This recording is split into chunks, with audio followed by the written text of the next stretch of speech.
दैदेनगिरि आरो बांद्र फरायसा गौथुम बर' बिफान फरमेल मुलुगसोलोंसालि राङालि खाथा देबरगाव क'क्राझार आसाम 23 सेप्तेम्बर 2023 आरो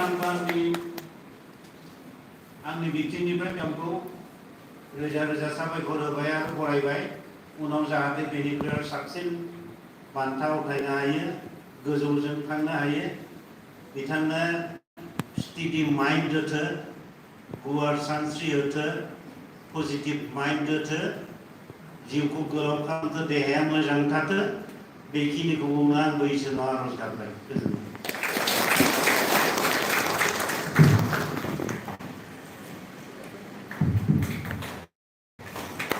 जोंनि बिफाननि लोगोफोरनि मानसि बर'निसिम गेदेरथार मोनसे गोथार बुब्लिखौ बेखेवनानै होनाय गोजोननाय जासिफिनबाय।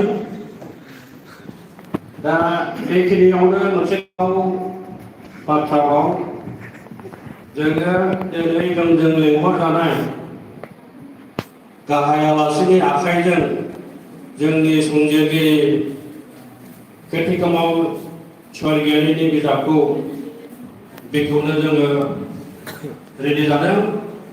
दा बे बेलायाव जोंनि संजिरगिरि केटिकमाव स्वर्गीयारिया जोंजों लेंहरजानाय देंखोनि राजा जोंनि आदा बिग्राय ब्रह्मनि आखाइजों गावनि बिजाबखौ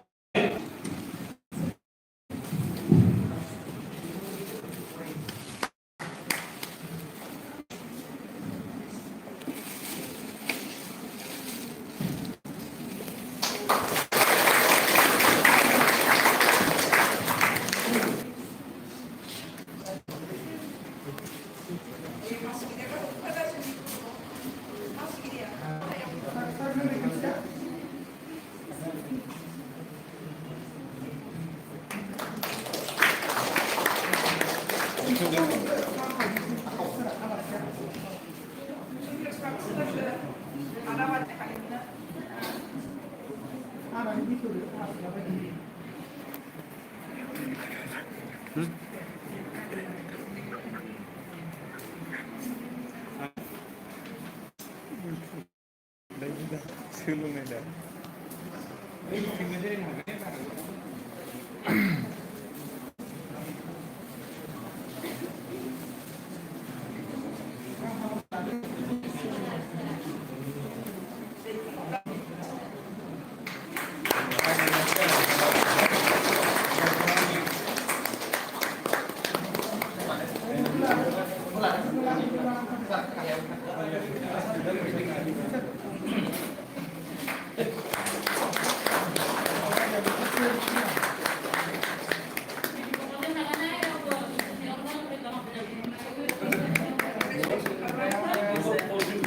Congratulations.